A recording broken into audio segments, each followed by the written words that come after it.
irmãos, amém? Glória a Deus.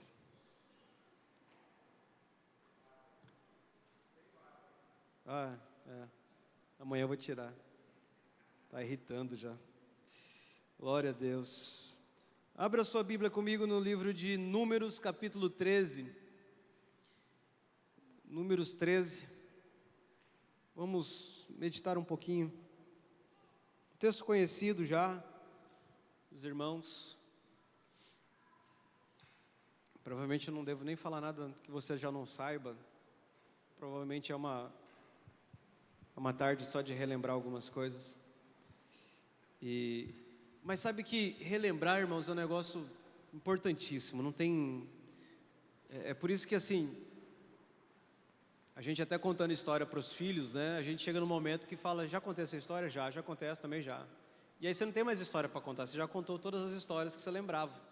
E aí você fica repetindo, né? E tentando dar uma nova emoção na história para a criança ouvir de novo, de outra forma. Porque de fato você lê a Bíblia bem rápido, né?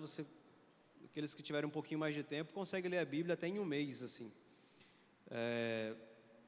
Mas os que estão muito atarefados, em um ano você lê a Bíblia toda. Então você consegue ler e lembrar de várias histórias com o passar de algum tempo. Então, no decorrer da sua vida cristã, naturalmente você vai passar várias vezes por aqueles textos, principalmente os mais conhecidos, né? Você vai ouvir falar assim umas 100 pregações sobre Davi e Golias, o pessoal do Kids umas 500 sobre Samuel, né? Jonas e a baleia, ou o grande peixe. Essas são as preferidas, né, na área das crianças. Então assim, você vai ouvir muitas vezes as mesmas histórias, mas não tem problema. Tem uma coisa que na vida a gente aprende, às vezes com maior facilidade ou com menos. O óbvio precisa ser dito e repetido, por mais que seja óbvio. Beleza. Aleluia. Quando eu falo muito, eu preciso de um negócio quente, irmãos, para não perder a voz para o dia de amanhã. Mas sobre repetição, nós vamos entender que a própria... Por exemplo, até hoje nas canções nós repetimos muito, né? A gente até é meio zoado porque a gente vive repetindo as canções. Mas faz parte de uma certa didática de aprendizado. A gente aprende muito por repetição. E a gente domina vários assuntos por repeti-los várias vezes. Então, vamos ler de novo sobre os 12 espias. Obrigado. Daquela geração que saiu do Egito, mas eu vou contextualizar de novo, caso alguém não lembre. Moisés foi chamado por Deus para libertar o povo de Israel de dentro do Egito. Ele vê uma sarça ardendo, a voz de Deus fala com ele. Ele tinha ficado naquele deserto por quase 40 anos, isolado do restante ali da civilização, vamos dizer assim, mais avançada, que eram os egípcios. Ele tinha fugido de lá. Mas quando Deus fala com ele e o chama para um propósito de libertação, ele atende a voz de Deus, ainda que com medo, e ele obedece a Deus, vai diante de Faraó. Acontece toda aquela situação dramática, cinematográfica, né, de 10 pragas, incluindo a morte dos primogênitos naquela noite de Páscoa, onde eles celebraram a Páscoa pela primeira vez, saem do Egito, atravessam o Mar Vermelho. O exército de Faraó ali, uma grande parte se afoga, seus carros, carruagens, cavaleiros, cavalos, todos ali submersos. E eles vão então em direção a uma terra prometida há alguns séculos antes, né, para Abraão, há quase ou mais de 400 anos, 4 séculos. Deus havia chamado Abraão lá para peregrinar essa terra, demarcar um território, com o propósito de justamente levar e constituir uma nação debaixo das suas leis, debaixo dos seus mandamentos, para segui-lo, criar uma cultura na terra que refletisse alguma coisa que há no céu. Então, quando esse povo sai do Egito, da escravidão, de debaixo de Faraó, eles deveriam levar não muito mais do que 2 a 3 meses para chegarem a Canaã, e de fato eles chegam. Nessa passagem aqui eles chegaram. Eles não demoraram muito tempo, cerca de 40 dias eles estavam no Monte Sinai, recebendo as leis de Deus, já teve toda aquela situação de Moisés sobe, enquanto ele estava lá em cima e demorando cerca de 40 dias, o povo lá embaixo já fez um outro bezerro de ouro, um outro Deus, começou a adoração, enfim, bagunça tudo. Mas além dessa cena, teve algumas outras no decorrer da caminhada. E aqui chega na cena mais icônica dessa cena, desse período da história, porque aqui define o castigo deles morrerem no deserto sem entrar na terra de Canaã. Foi por causa desse momento que eles não entraram em Canaã. Todo o restante, até então, eles ainda estavam aptos para entrarem na terra de Canaã. Então, daqui a gente poderia já começar com uma lição, falar assim, olha, Deus sempre ele é muito longânimo. Deus já tinha aguentado um povo, presta atenção, Deus tinha aguentado um povo que só porque o líder dele ficou lá no meio da nuvem, já tinham erguido um bezerro de ouro. Deus aguentou isso. Deus aguentou uma série de reclamações, e gente reclamona é chata, né? Vamos dizer a verdade, gente que reclama, você não quer ficar do lado da pessoa que reclama, certo?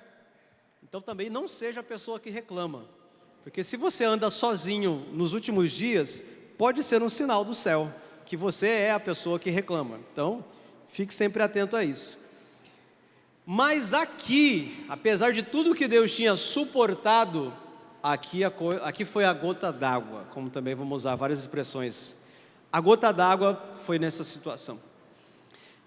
Números 13, versículo 1, o Senhor disse a Moisés, envia alguns homens que espiem a terra de Canaã, que eu vou dar aos filhos de Israel, envia um homem de cada tribo de seus pais, sendo cada qual chefe entre eles. Então, a ordem está aqui mais clara, mais direta para Moisés, falando, Moisés, a estratégia é simples, um líder representando cada tribo, vai peregrinar a terra, vai trazer um relatório para vocês.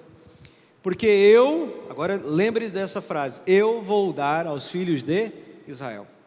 Irmão, Deus sempre falou a mesma coisa, que era Ele que ia dar a terra. Deus sempre falou sobre isso, ou algo semelhante, que Ele sempre estaria com eles, era Ele que ia guerrear, era Ele que ia dar a terra, era Ele. E aqui de novo Ele repete, eu vou dar aos filhos de Israel. Versículo 3, Moisés os enviou do deserto de Parã, segundo o mandamento do Senhor. Todos aqueles homens eram chefes dos filhos de Israel, são estes os seus nomes. E aí começa lá a falar todos os nomes, dentre esses a gente vai achar Josué e Calebe. Versículo 17, Moisés os enviou a espiar a terra de Canaã e disse-lhes, subam pelo Neguebe e entrem na região montanhosa, vejam a terra como ela é, e o povo que nela habita, se é forte ou fraco, se são poucos ou muitos. Vejam também como é a terra em que esse povo habita, se é boa ou má, e como são as cidades em que habita, se são arraiais ou fortalezas. Também como é o solo, se é fértil ou estéril, se nele há matas ou não. Tenham coragem e tragam dos frutos da terra. Aqueles dias eram os dias das primícias das uvas. Então, Moisés ensina como devia ser um relatório. Como bom líder, ele dá todo uma reunião ali, né, de treinamento, para dizer para eles, fala, é assim que vocês devem fazer, dessa forma, tragam do fruto dessa terra, como eram primícias da colheita das uvas, ou seja, as uvas estavam prontas para colher, obviamente seriam dos frutos a trazerem, e foi o que eles fizeram, né, depois. Versículo 21, assim foram e espiaram a terra, desde o deserto de Zin até Reob, a entrada de Ramate, subiram pelo Neguebe e foram até Hebron. Enfim, eles andaram por toda a terra. 23, depois foram até o vale de Escol e ali cortaram um ramo de videira com um cacho de uvas, o qual foi trazido por 2 homens numa vara. Trouxeram também romãs e figos. Esse lugar foi chamado de vale de Escol por causa do cacho de uvas que os filhos de Israel cortaram ali. E eles trouxeram um cacho entre 2 homens, porque realmente era muito grande e pesado.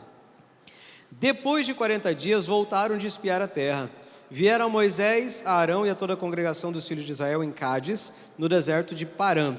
Fizeram um relato do que tinham visto a eles e a toda a congregação e mostraram-lhes os frutos da terra. Relataram a Moisés e disseram, fomos à terra a qual você nos enviou. De fato, é uma terra onde mana leite e mel, estes são os frutos dela. Aí vem o versículo 28. Irmão, até aqui, sabe aquele jogo da seleção brasileira de futebol contra a Croácia?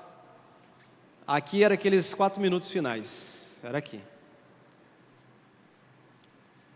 Era só ficar na defesa. A gente tinha passado na Copa do Mundo, mas não. Era bem aqui. Mas, versículo 28. Mas o povo que habita nessa terra é poderoso, e as cidades são muito grandes e fortificadas. Também vimos ali os filhos de Anak. Os amalequitas habitam na terra do Neguebe, os heteus e os jebuseus e os amorreus habitam nas montanhas, os cananeus habitam perto do mar e na beira do Jordão. Sabe, essa palavrinha mais, no português, ela indica que o primeiro conceito vai ter ali existe um segundo conceito logo após do primeiro, que vai trazer uma adversidade no assunto. Tá bom, mas a segunda parte quer dizer que tem alguma coisa ruim. Tá ruim, mas se a pessoa falou primeiro que tá ruim, mas aí ele mete um mais, a segunda parte ele vai trazer alguma coisa boa. Sabe? Eu queria comprar um carro. Esse carro é velho, não sei o que, mas o preço é bom. O preço desse carro tá ótimo, já tá pago os documentos, mas vai ter que fazer a funilaria. Então essa palavrinha, ela tem ele traz para nós, toda vez que alguém falar um mas, você se prepare para alguma coisa que vai desorganizar a conversa que estava indo até aquele momento, daquela primeira forma. 30. Então Caleb fez calar o povo diante de Moisés e disse: vamos subir agora e tomar posse da terra, porque somos perfeitamente capazes de fazer isso. Porém, o porém é irmão gêmeo do mais. Tá? Aulinha de português. Eu acho que eu vou fazer um negócio no Instagram disso. Porém, os homens que tinham ido com ele disseram: não podemos atacar aquele povo, porque é mais forte do que nós. E diante dos filhos de Israel falaram mal da terra que haviam espiado, dizendo: a terra pela qual passamos para espiar é terra que devora os seus moradores, e todo o povo que vimos nela são homens de grande estatura. Também vimos ali gigantes, os filhos de Anak são descendentes de gigantes. E éramos aos nossos próprios olhos como gafanhotos, e assim também éramos aos olhos deles. Bom, então e o mais o porém aqui, vocês viram que é aqui que a coisa desandou. O capítulo 14 começa falando assim: então toda a congregação se levantou e gritou em alta voz, e o povo chorou aquela noite. Gente, pensa um povo desesperado. Era um povo extremamente sensível. Era um povo extremamente sensível, esse povo que tinha saído do deserto, do Egito, caminhado pelo deserto alguns poucos dias, visto tantos milagres, tantos sinais poderosos, mas eram extremamente sensíveis às más notícias. Quando aqueles 10 homens falaram, mas, porém, o povo descabelou-se, o povo ficou muito doido, presta atenção na descrição, levantou e gritou em alta voz, e o povo chorou aquela noite.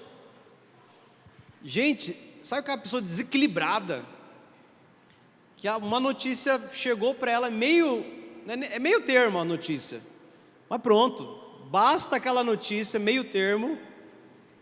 O povo não estava vindo para cima, o povo não estava vindo atacá-los, não estava acontecendo nada, mas eles estavam tão desequilibrados dentro deles, que aquela fala, meio termo, já trouxe para eles um desespero. Sabe, isso fala para a gente um pouco das questões de alma, questões emocionais. Algumas pessoas na vida, elas sofreram tanto na vida, pensa esse povo, eles eram escravos. Eles tinham passado, às vezes, 20, 30 anos como escravos. Então era um povo sofrido, de fato. A gente não pode atacar esse povo assim.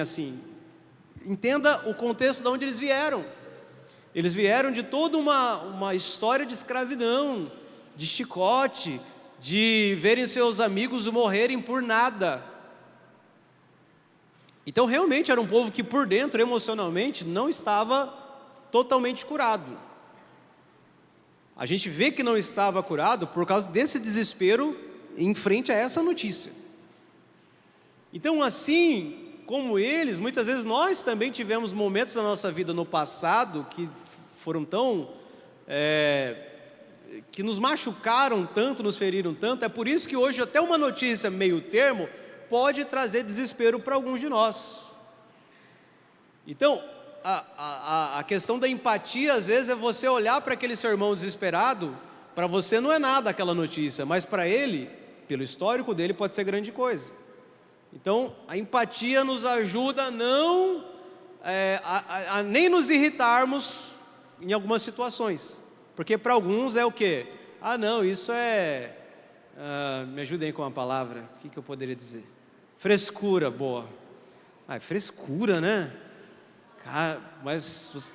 Qual que é? Moage. Ah, é, Moage. Moage esse negócio aí, né? Cuiabano seria isso. Mas, para você o que é, para ele pode ser realmente afetar essa pessoa de uma forma drástica por causa de todo o passado. Mas, entenda aqui o seguinte, este povo, ele passou não só a vida toda como escravo. Até ele chegar aqui, eles tiveram algo muito impressionante, que poderia tê-los curado. O que esse povo que estava aqui agora tinha passado pelo quê? Pelas 10 pragas, pelo Mar Vermelho, pelo monte que pegava fogo, pelo maná, pela água que brotava da rocha. Irmãos, esses nossos irmãos hebreus, no meio daquele deserto, vivenciaram tantas experiências reais com Deus, que talvez nenhum de nós vivenciou até hoje. Então, eles poderiam já ter sido curados. Poderiam.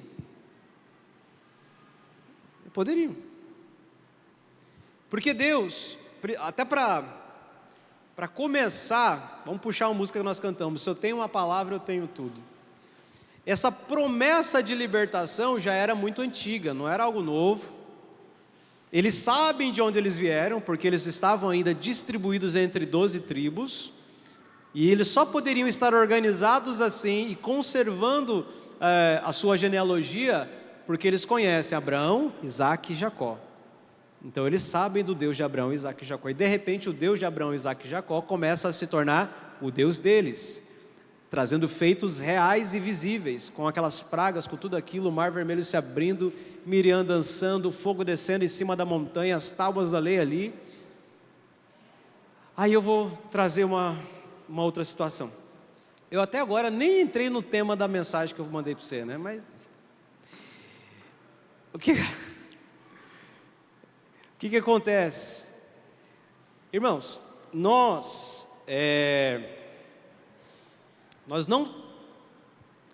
temos e não temos responsabilidade sobre essas questões das nossas emoções. Primeiro, eu não posso ter, eu não sou responsável de ter sido escravizado. Eu vou dizer que eu sou um hebreu, tá? Sou hebreu, estou aqui ouvindo o relatório daqueles espias. Eu não sou responsável de ter nascido escravo, de ter sofrido, ter sido chicoteado, disso ter afligido minha alma. Foram eles que fizeram contra mim isso, foram eles que me castigaram, foram eles, ok. Isso, obviamente, causaria danos na mente, na emoção, no psicológico de qualquer pessoa no mundo, sim. Então, eu não sou culpado ou responsável pelo que eles fizeram comigo. Porém, eu sou responsável pela minha cura. E esse é o detalhe. Eu sou responsável pela minha cura. Ser curado nas emoções é fácil? Não! Extremamente difícil. Porém, há caminhos para ser curado, com certeza. Principalmente quando você tem apoio, outras pessoas, e principalmente quando você tem Deus. E Deus manifestou-se de forma real várias vezes para eles. Então, ainda que eles não tinham responsabilidade pelo que fizeram com eles, eles tinham responsabilidade pela sua própria cura. E o fato deles não terem aproveitado todos os momentos com Deus naquele deserto, deixa sobre eles a responsabilidade desse momento aqui. Eu não posso dizer que eles eram inocentes, total. Esse desespero aqui já não era para existir mais. O desespero já não era para existir mais. Por que eu estou falando sobre essas coisas? Primeiro, porque sim, irmão, se fizer alguma coisa contra mim, contra você, obviamente nós vamos ser feridos, nós vamos ser machucados, nós vamos ser traumatizados. E todo trauma, na sequência, no futuro, pode ser apenas disparado por um pequeno gatilho. Então, uma pequena frase, uma fala, um olhar, um não olhar, uma não fala, né? Porque às vezes você fica ofendido porque falaram com você, mas alguns ficam ofendidos porque também não falaram com você. Então, tanto faz, né? Ficar ofendido é só um gatilhozinho qualquer desses para disparar o que já está lá dentro. Porém, se você tem tido experiências com Deus, e é provável que você tenha, você é responsável pela sua cura. Por meio das suas experiências com Deus, por meio do seu relacionamento com o seu discipulador, com seus irmãos, com os mais maduros na fé, com qualquer outro tipo de ajuda que venha ajudar você a ser curado. Para você e eu não sermos mais nenhum, como essas pessoas estavam ali naquele momento, desesperadas com uma notícia meio termo. Tão desesperadas que elas não conseguiam crer no que Deus estava falando e repetindo, e demonstrando por tantos sinais naqueles dias que eles viveram. Irmãos, foram dias intensos na presença de Deus que essas pessoas tiveram, milagres incríveis, Deus se mostrou real, praticamente visível. Irmãos, eu fico sempre, essa semana ainda vi uma inteligência artificial fazendo uma ideia do que seria a coluna de fogo no meio do deserto naquela noite.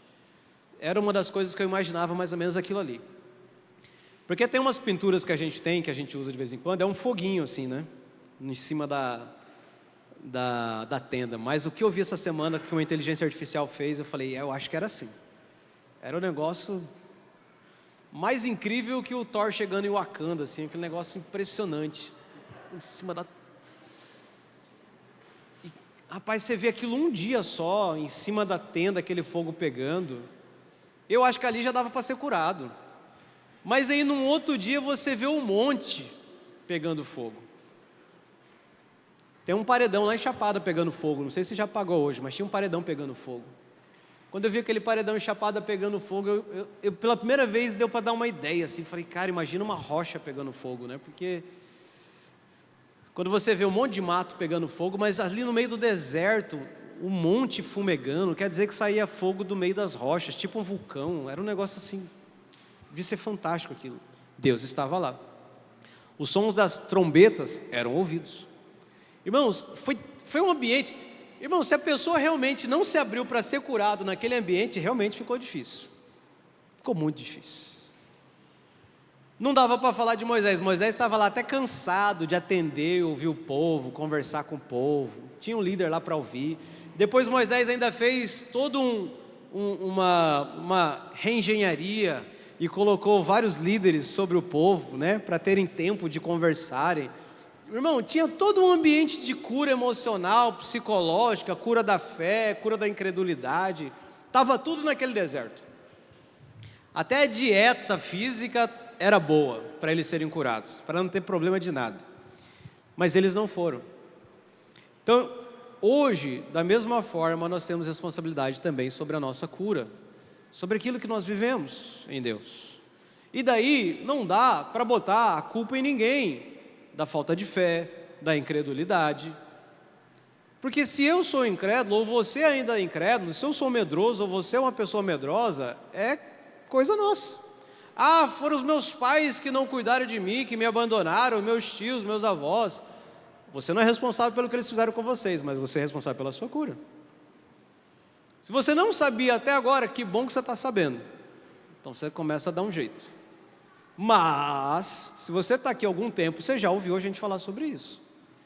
Irmãos, somos nós que nos aproximamos da nossa própria cura em Deus. Nós o buscamos, nós nos abrimos para Ele. Porque a contramão, ou o natural do ser humano, é sim não se responsabilizar pelas coisas. Esse é o nosso natural. A gente não se responsabiliza. E isso veio implantado by Adão e Eva. Adão, o que aconteceu? Foi a mulher, Senhor. Eva, o que aconteceu? Foi a serpente. E a serpente só ria. né? Ela falou, pronto, não importava para ela já tinha conseguido o que ela queria. Porque desde essa época, os seres humanos continuaram da mesma forma. Geralmente tentando achar alguém para culpar pelo seu problema. Aí eu sou medroso por causa disso, por causa daquilo, eu sou assim por causa de fulano e de ciclano, eu tô assim hoje por causa dessa igreja que não dá um alimento direito, porque não sei o quê. Não, você é responsável. Se você acha que você está no lugar errado, você tem toda a inteligência para você pegar e sair para o lugar certo. Então você continua, na verdade, a culpa é sobre você. Essa autorresponsabilidade, ela precisa ser tão diariamente praticada, porque justamente é isso que vai nos ajudar até com os nossos pecados. A gente, para tirar a autorresponsabilidade, às vezes a gente fala que não é pecado, é problema. Só para que, porque o problema foi o outro que causou, o pecado é eu que cometo. Tanto é que por isso foi tão difícil para Adão, para Eva se responsabilizarem. E aí a gente pegou esse negócio, veio no DNA, é isso mesmo, a gente precisa lutar na contramão de tudo isso. Então, não sermos essas pessoas tão desequilibradas tem a ver com nossas próprias responsabilidades, com a nossa própria cura física, cura emocional, cura psicológica muitas vezes. E aí, eu não quero falar sobre isso. O que eu quero falar é sobre a questão do medo e a fé. Nós temos medo e fé, às vezes elas se contrapõem. Ainda que se nós fôssemos pegar ali, antônimos da fé, seria incredulidade, ou, porque a fé tem a ver com crença, e do medo seria coragem, mas elas acabam se entrelaçando. Porque toda pessoa que ela tem medo, ela tem uma certa falta de crença. Ainda que ela não seja, vamos colocar no nosso português contemporâneo, ela não seja evangélica, ela não é uma pessoa evangélica, ela é uma pessoa até que não tenha nenhuma religião. Mas quando a pessoa está com medo de fazer alguma coisa, no mínimo ela está sem crer nela mesma. Então sempre tem a ver com falta de crença em alguém, em alguma coisa. A vantagem, aí nós estamos em vantagem de nós sermos evangélicos, é porque nós conhecemos a Deus. Em certo aspecto ou até certo nível nós temos entendimento de quem Deus é. E além de nós ouvirmos que é para nós acreditarmos em nós, está escrito que é para acreditar nele. Então, além da gente poder acreditar em nós, que a gente também deve acreditar em nós mesmos, muitas vezes, mas mais do que isso, a gente pode acreditar nele. E aí está o destaque desse texto, é que não era nem para o povo de Israel acreditar neles mesmos, Deus não estava nem precisando disso, Deus falou assim, não, é comigo, sou eu que vai dar a terra para vocês.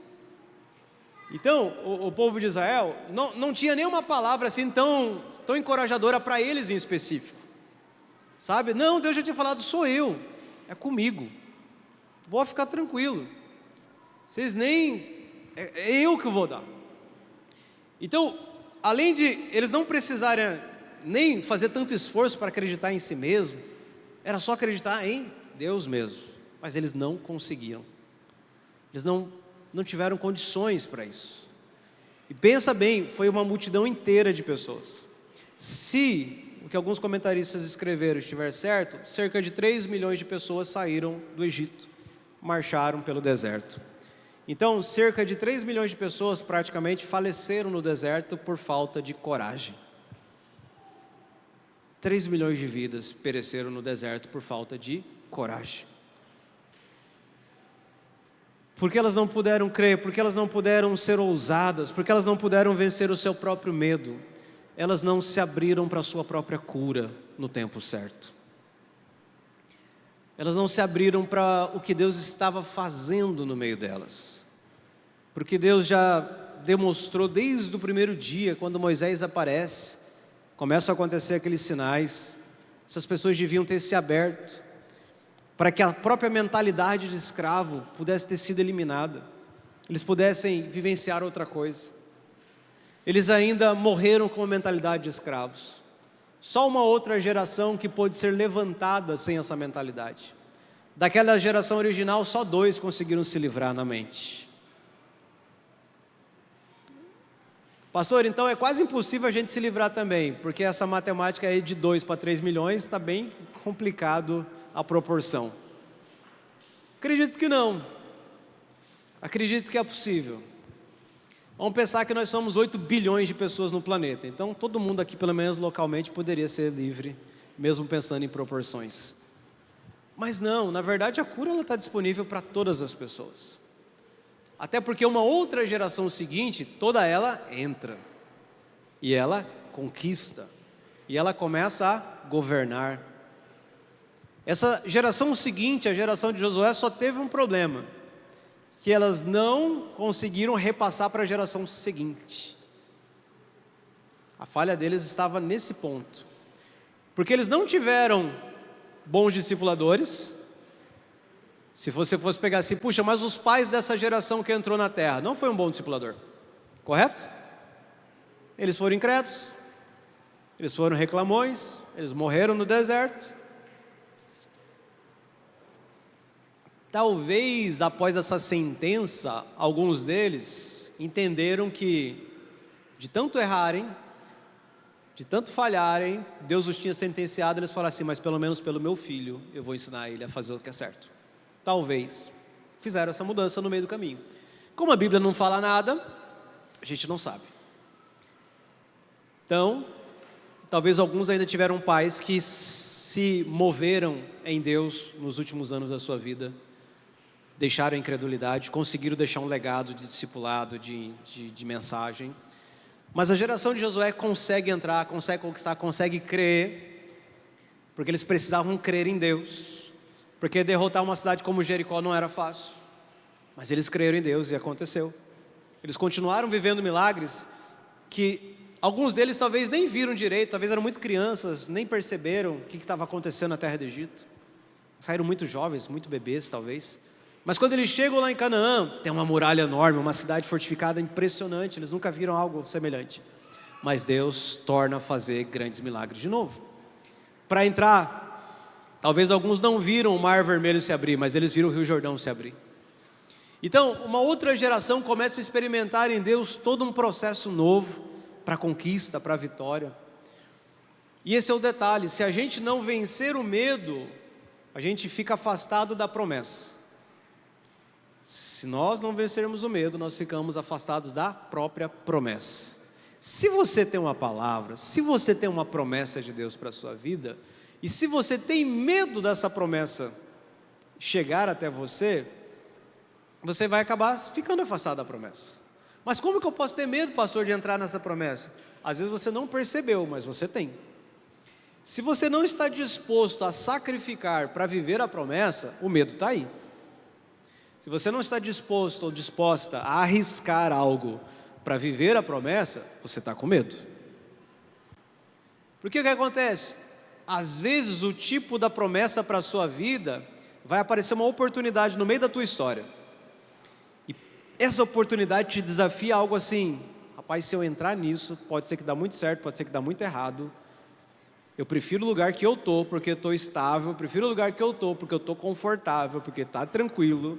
Demorei a entrar na zona do conforto, não quero sair mais. Só que para viver tua promessa, você tem que deixar a zona do conforto.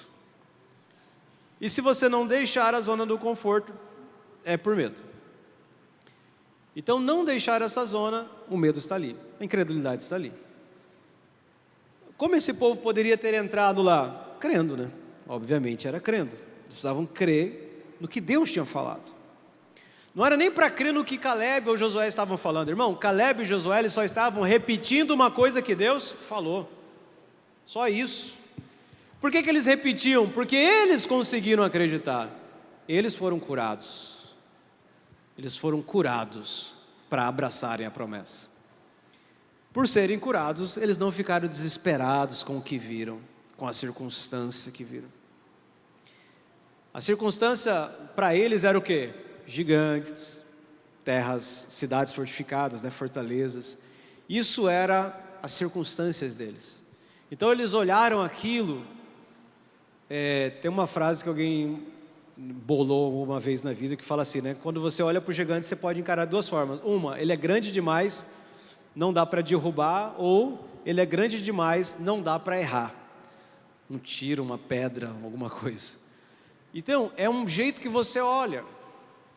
O jeito que você olha para a circunstância demonstra o quanto você está curado na sua vida.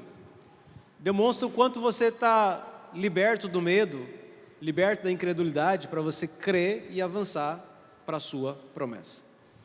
Esses homens, esses 10, eles só eram uma amostra de todo o povo. Eles eram uma grande amostra de todo o povo. O povo estava igual a eles. Se o resto do povo também fosse lá, ia estar tudo assim.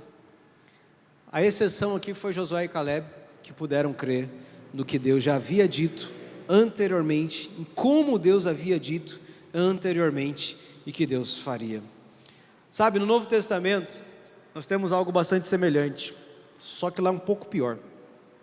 Em Atos, capítulo 5, Ananias e Safira, eles estavam envoltos ao movimento de fé muito grande da igreja, onde as pessoas até mesmo davam os seus bens, vendiam suas propriedades e compartilhavam entre os irmãos.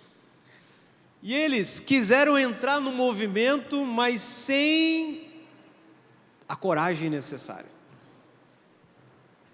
Esse é um grande problema. É tipo fingir que está no movimento. Como é que eles fizeram isso? Eles venderam a propriedade, ok. Só que ao invés de dar todo o dinheiro, eles fizeram um caixa 2. Falaram assim, não, vamos vender nosso terreno aqui por 200 mil, mas vamos ficar com 50. Fala que nós vendemos por 150 e entrega os 150. A gente deixa 50 de reserva e fala que fez a venda por 150. E assim combinou Ananias e Safira, e você já sabe a história. Ambos morreram. Morreram por dar uma oferta menor? Não, morreram porque fingiram um movimento. Fingiram estar no movimento. Se ele simplesmente tivesse falado, olha, a gente ficou com 50, a gente vai dar 150, a gente vendeu por 200. Ok. Eles não eram obrigados a dar tudo. Ninguém era obrigado nem a vender, quanto mais a dar tudo o que eles venderam. Mas eles fingiram estar no movimento. E foi algo terrível, porque a sentença sobre a vida deles foi a morte, se na hora. Mas isso fala um pouco para nós de reserva ao entregar-se. E talvez isso é o que nós vivemos como igreja desde aquela época, né, de Atos para cá. Sempre alguma reserva. Então, por um lado, você pode vir com medos e traumas de toda uma história que você vivenciou, e isso está afetando você a crer e a ter coragem, né, a ter fé, a ter coragem. Por outro lado, você também quer reter, quer segurar, você quer fazer sua reserva, você não quer entregar tudo, você não quer abrir mão. Então você também escolhe. No final das contas, para encerrar, eu quero dizer que, geralmente, para nós acessarmos a nossa promessa, tem tudo a ver com as nossas próprias escolhas. Nós escolhemos reter alguma coisa, segurar algo, não entregar tudo, não entrar com 100%, e outras vezes nós deixamos a nossa responsabilidade de lado. Ficamos ainda no velho ativo de Adão e Eva, né? na velha formato tipo Adão e Eva, que a gente quer colocar a responsabilidade de outra pessoa e não em nós. E isso vai atrasar simplesmente a promessa na sua vida. Nós podemos, entre aspas, né, acelerar o processo? Não, o que a gente pode fazer é estar pronto para o momento. Pronto. Estar pronto. Por isso a nossa cura é nossa responsabilidade, a fé é nossa responsabilidade. Obviamente um bom ambiente é essencial, porque um ambiente vai ajudar você e muito. Então, se você está num bom ambiente, então o ambiente não é problema, você tem uma responsabilidade sobre você. Então, pratique essa responsabilidade pela sua cura, pela sua restauração.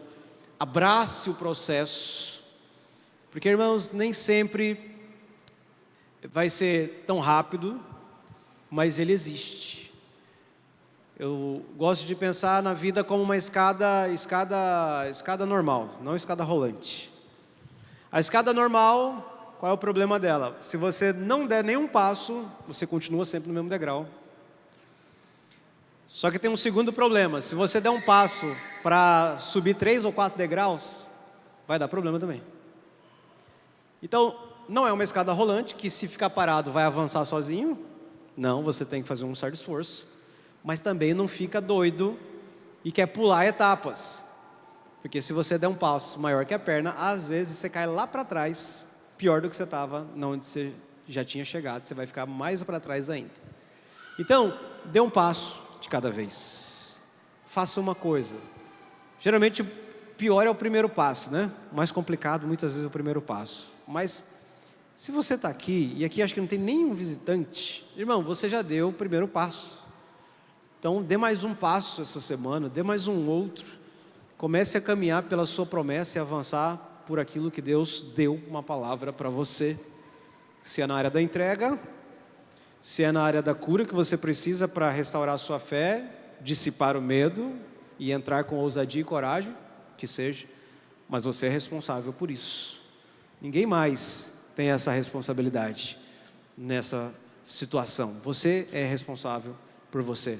Nós temos ajuda, nós temos conselhos, nós temos oração, nós temos jejum coletivo, mas responsabilidade é individual, porque Deus deu para cada um de nós, assim como Ele nos formou. Amém? Queria que você se colocasse em pé aí no seu lugar. Vamos orar ao Senhor.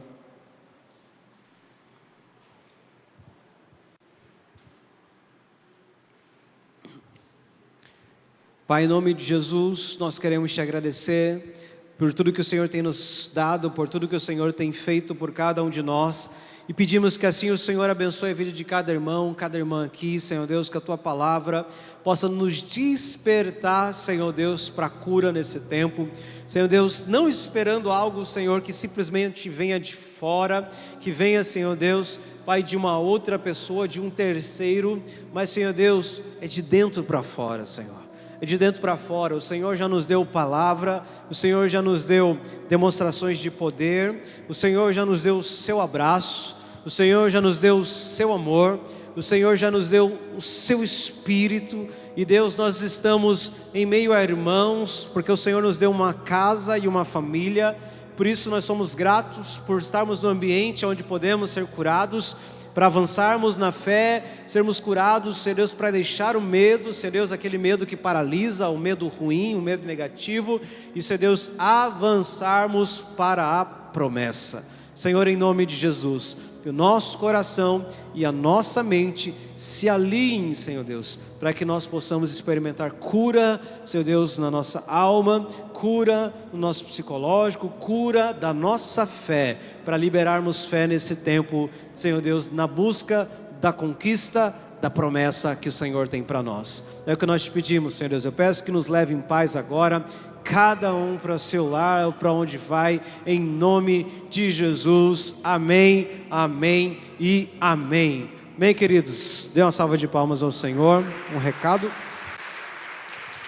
Ministério Kids, nós vamos ter